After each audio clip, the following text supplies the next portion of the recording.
મારી વાસળીને મારી છે રાતે અને ઘરમાંથી ખેંચી લીધી છે. સિંહણ આજે નજરે તરે જ છે કે આવે જ છે આવે જ છે. આ 3-4 દિવસે મને નીંદર જ નથી નામે ટામે આવી. એટલી બધી ખૂંખારા સિંહણ છે, એને કોઈ જાતનો ડર નથી. આગળ પશુઓ અને પાછળ દોડી રહી છે સિંહણ. સિંહણને આવતી જોઈને પશુ ચરાવી રહેલા લોકો પણ ભાગવા લાગ્યા. આ એવા દ્રશ્યો છે જેણે 4-5 ગામના લોકોની ઊંઘ હરામ કરી દીધી છે. આ દ્રશ્યો જૂનાગઢના સુખપુર ગામના છે. વંથલી તાલુકાના આ ગામમાં સિંહણ અને દીપડાના ત્રાસથી પશુપાલકો અને ખેડૂતોમાં ભારે ફફડાટ ફેલાયો છે. ઘરની બહાર પગ મૂકતા ગ્રામજનો ધ્રુજી રહ્યા છે. માત્ર સુખપુર જ નહીં, આસપાસના રંગપુર, રાયપુર, નવાગામ અને ધણફુલિયા સહિતના 4-5 ગામમાં જંગલી પ્રાણીઓનો ત્રાસ હોવાનો દાવો કરાઈ રહ્યો છે. કહેવાઈ રહ્યું છે કે સુખપુરમાં 3 દિવસમાં 3 પશુઓનો શિકાર થયો છે. પશુપાલકોના દાવા પ્રમાણે સિંહણ પશુના શેડની અંદર ઘૂસીને પણ પશુઓનો શિકાર કરી રહી છે. અહીં જંગલી પ્રાણીએ હજુ સુધી કોઈ માણસ પર હુમલો કર્યાનો બનાવ નથી બન્યો, પરંતુ ખેતરમાં ખેતી કરવા જતા ખેડૂતો તથા પશુઓ ચરાવવા જતા પશુપાલકો જીવ હથેળીમાં રાખીને ફરી રહ્યા છે. કારણ કે ક્યારેક કોઈ સ્થિતિ એવી બની જાય અને જંગલી પ્રાણી માણસ પર હુમલો કરે તો જીવનું જોખમ રહેલું છે. આથી ગ્રામજનોએ તાત્કાલિક સિંહણ અને દીપડાને પકડવાની માંગ કરી છે. વન વિભાગે પણ આ મામલે તાત્કાલિક પગલાં લીધા છે. સિંહણને પકડવી જરૂરી છે.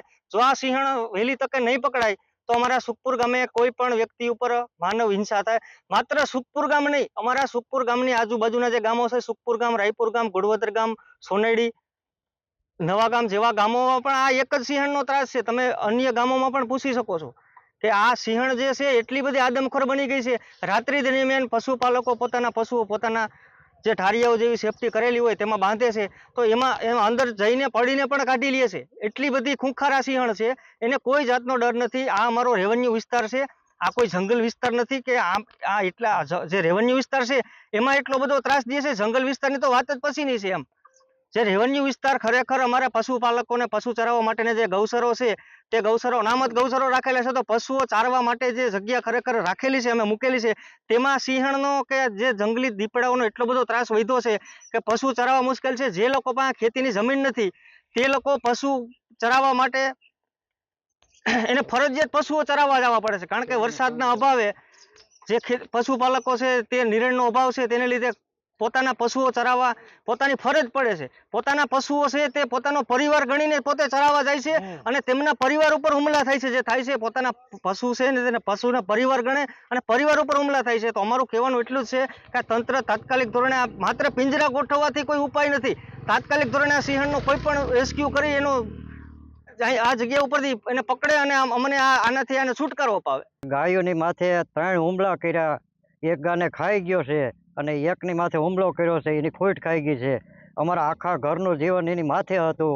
અમારું એની માથે ગુજરણ હાલતું હતું અને એ અમારા હાથમાંથી લૂંટી ગઈ. અમારે અટાણે ખાવું હું અટાણે અમારું ઘર આખાના ટાટિયા પગ હાથ પગ બધું ભાંગી ગયું. અને સિંહણ આજે નજરે તરે જ છે કે આવે જ છે આવે જ છે. આ 3-4 દિવસે મને નીંદર જ નથી નામે ટામે આવી.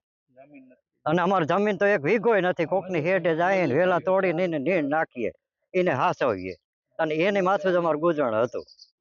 તો અમારે અટાણ ખેતી તો અમારી પાસે છે નહીં, તો અમારે ખાવું હું અમારા હાથમાં હતું એ તો બધું હોઈ ગયું. સીમા નથુ ભાદરકા બોલું છું અને સુખપુર ગામ, અને મારી વાસળીને મારી છે રાતે અને ઘરમાંથી ખેંચી લીધી છે. તો અમારા સિંહણનું દીપડા હાવીજનું કરવું હું, અને અમારા કોઈ ખેડૂત રાત્રે બારણે નીકળી શકતા નથી. અમારે સિંહણનો એટલો ત્રાસ છે અને સિંહણ ગમે માણસને પકડી લે એની જવાબદારી કોની? કોકની જવાબદારી તો એ છે ને. અમે ફોરેસ્ટરને કઈ ઠાયકા છે પણ એ કોઈ ધ્યાન દેતા નથી. તો આનો રસ્તો અમારે શું લેવાનો છે કે મારા ગામમાં હમણાં 3 હુમલા કર્યા. તો 3 હુમલા કર્યા તો એ ખેડૂત માલધારીને કરવાનું શું? બારણે જવું, રાતે ખેડૂને જવું કે શું કરવું? જો સિંહણ ન પકડાય તો એની ભૂલ છે. એને સિંહણ ખરેખર પકડવી જોઈએ. અને હાવજ ને સિંહણ ભલે અમે એમ નથી કહેતા કે તો જનાવર છે, પણ એના જનાવરને એને એના કબજા રાખવા પડે. વાડીએ જવામાં જવાતું નથી. એટલે વરસાદ ખેંચાય છે તો અમારે પાણી વારવા તો જવું કે નહીં? અમે પાણી વારવા અમારા ખેડૂત કોઈ જઈ શકતા નથી. આ જનાવર અમને છોડે એમ જ નથી. માલને તો મૂકતા જ નથી. તો આ માણા માથે હુમલો કરે તો અમારે ખેતી કરવી કે ન કરવી? પછી બીજા નંબરમાં કે અમારે કોઈ ખેડૂતના છોકરાને ઈજા કરી તો અમે શું કરશું? વન વિભાગ સામાજિક વનીકરણ દ્વારા તાત્કાલિક સ્ટાફને ત્યાં ફરજ પર અપોઇન્ટ કરી દીધેલો છે.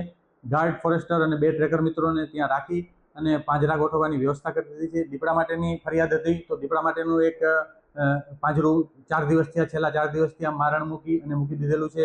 અને ત્યારબાદ સરપંચ શ્રી સુખપુર દ્વારા વારંવાર રજૂઆત થતાં ત્યાં એક સિંહનું પિંજરું પણ અત્યારે હાલની તારીખમાં આજ સાંજ સુધીમાં ગોઠવી દેવામાં આવશે.